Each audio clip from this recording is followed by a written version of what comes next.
Mon nom est Charles Morin. Je suis professeur de psychologie et titulaire de la chaire de recherche du Canada sur les troubles du sommeil à l'Université Laval de Québec.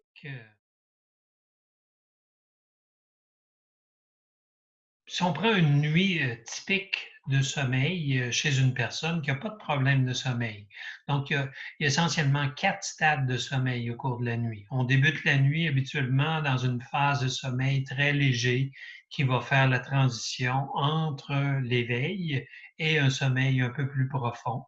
Donc, on va passer d'un stade 1, sommeil léger, à un stade 2 et à un stade 3. Et ça va prendre à peu près 45 à 60 minutes après l'endormissement initial.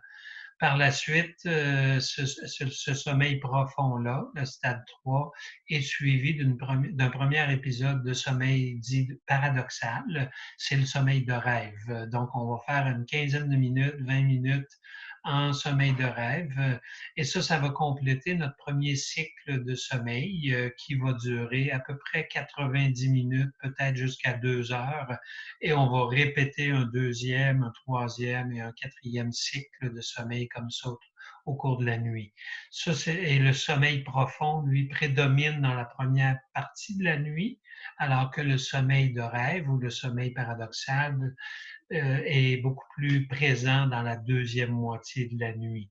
Donc, ça, c'est pour une personne qui n'a pas de problème de sommeil, un jeune adulte qui travaille de jour et dort de nuit, qui n'a pas de problème de santé physique ou mentale et qui ne prend pas de médicaments.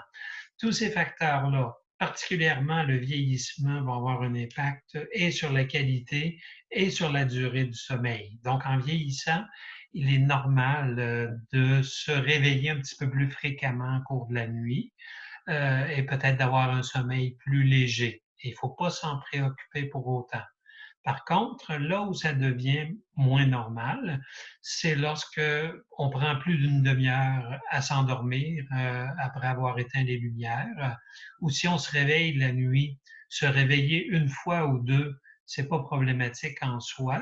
Mais si on est réveillé pour plus d'une demi-heure dans le milieu de la nuit et que ça se répète plusieurs nuits par semaine, bien là, on peut parler d'un problème d'insomnie à ce moment-là. Donc, c'est important de faire cette distinction-là entre avoir une nuit de sommeil perturbé occasionnellement et plusieurs nuits dans une même semaine. Et dans ce deuxième cas-là, ben, peut-être qu'il faudra penser à entreprendre une démarche pour mieux gérer ces difficultés de sommeil.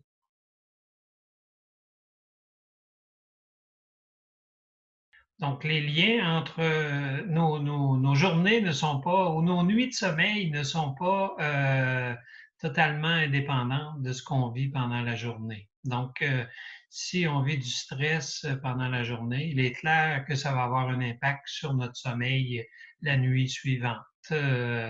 Peut-être pas de la même manière pour tout le monde, mais il y a un lien très étroit entre stress, anxiété et sommeil. Donc, si on est stressé pendant la journée, anxieux par rapport à un événement qui s'en vient prochainement, ben, il y a de bonnes chances que ça perturbe notre sommeil pendant la nuit. Et à l'inverse, c'est aussi vrai. Si notre sommeil est perturbé pendant la nuit, ça risque également d'avoir un impact sur notre fonctionnement le lendemain. Donc, lorsqu'on dort mal, le premier impact, c'est au niveau de la fatigue. Donc, ça va produire une fatigue accrue, une baisse d'énergie. Ça a également un impact sur nos facultés mentales. Donc, on va avoir plus de difficultés à se concentrer, plus de difficultés à maintenir l'attention pendant une période prolongée. Et en dernier ressort aussi, plusieurs mauvaises nuits de sommeil vont avoir un impact négatif sur notre humeur. Donc, lorsqu'on dort mal, il n'est pas surprenant qu'on soit plus irritable le lendemain. Et dans le long cours, des difficultés de sommeil qui se répètent nuit après nuit augmentent également les risques de développer un état dépressif. J'ajouterais également que Pour ce qui est du déclenchement des difficultés de sommeil, bien, il est tout à fait le stress, en fait, c'est l'élément déclencheur le plus commun pour les troubles du sommeil. Présentement, on vit beaucoup de stress, d'anxiété avec la COVID-19 et il est tout à fait normal que plusieurs personnes aient plus de difficultés à dormir pendant cette période-là. Il y a d'autres raisons aussi qui peuvent engendrer des difficultés de sommeil pendant la période de crise qu'on vit présentement, entre autres le confinement. Être confiné chez soi, on n'est pas habitué de vivre ça. Mais on sait qu'en temps normal, on se lève le matin à une heure précise. On se présente au travail également à des heures relativement fixes. On a des heures de repas, des heures pour s'entraîner, des heures pour des activités sociales qui sont à des heures particulièrement fixes au cours de la journée. Donc, présentement, en situation de confinement, il y a beaucoup de ces marqueurs de temps-là qui ne sont plus présents. On a tendance à se lever un peu plus tard le matin.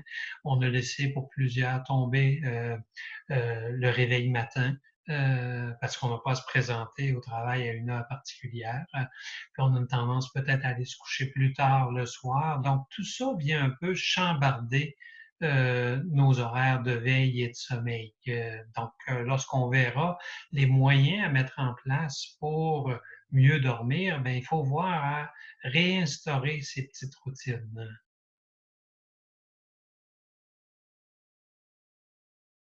Il y a deux types de problèmes qu'on rencontre fréquemment dans un contexte de stress. Le premier, c'est le manque de sommeil. Donc, il y a beaucoup de gens qui sont en manque de sommeil parce qu'ils ont trop d'obligations professionnelles, des obligations familiales. On pense présentement à nos travailleurs de la santé, présentement avec la COVID-19. Il y a plusieurs travailleurs dans le milieu de la santé, que ce soit des infirmières, des médecins, des préposés aux malades, qui n'ont pas nécessairement toutes les heures de sommeil dont ils ont besoin pour bien fonctionner et être alertes pendant qu'ils sont au travail. Donc ça, c'est un problème bien particulier. Et l'autre, c'est l'insomnie. L'insomnie, c'est le trouble du sommeil qui touche le plus grand nombre de personnes dans la population.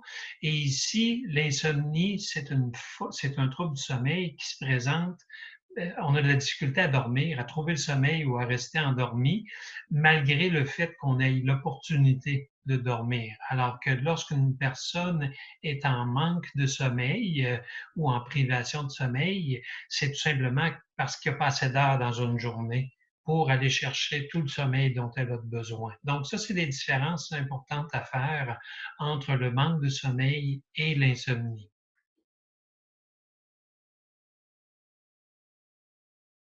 Il y a plusieurs choses qu'on peut faire pour améliorer son sommeil en période de crise, en période de stress ou de turbulence.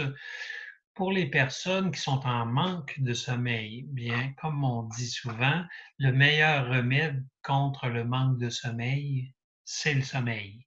Donc, il faut y accorder une plus grande priorité.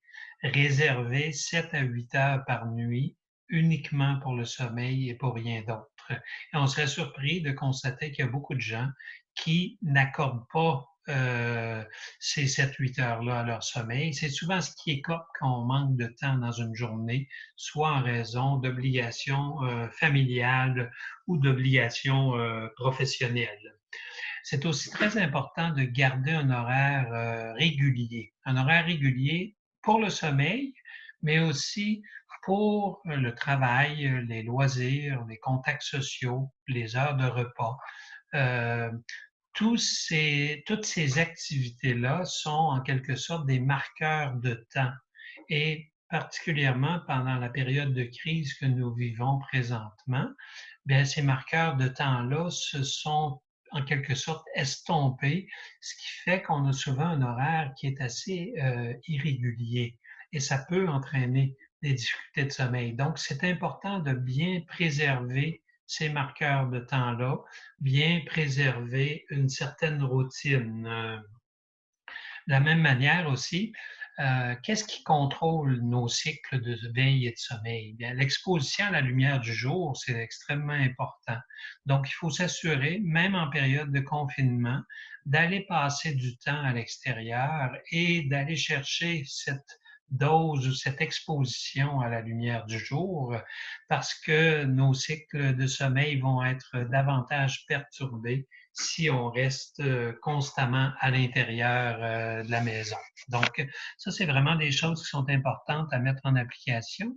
Puis, peut-être un dernier point que j'ajouterais ici pour protéger notre sommeil, c'est bien important de ne pas consulter son cellulaire ou tout autre appareil électronique du genre à partir de son lit ou de sa chambre à coucher ou au moment de l'heure du coucher. Parce que si on fait ça pour aller peut-être s'informer des dernières nouvelles sur l'évolution de la pandémie ou peu importe pour quelle autre raison, bien on en vient à associer l'heure du coucher et la chambre à coucher avec l'éveil et non pas avec le sommeil. Donc, ça, ce sont des recommandations importantes à mettre en application pour protéger son sommeil en situation de crise. Mais il faut quand même reconnaître que une nuit d'insomnie, occasionnellement en période de stress, c'est tout à fait normal et il ne faut pas paniquer avec suite à une mauvaise nuit de sommeil.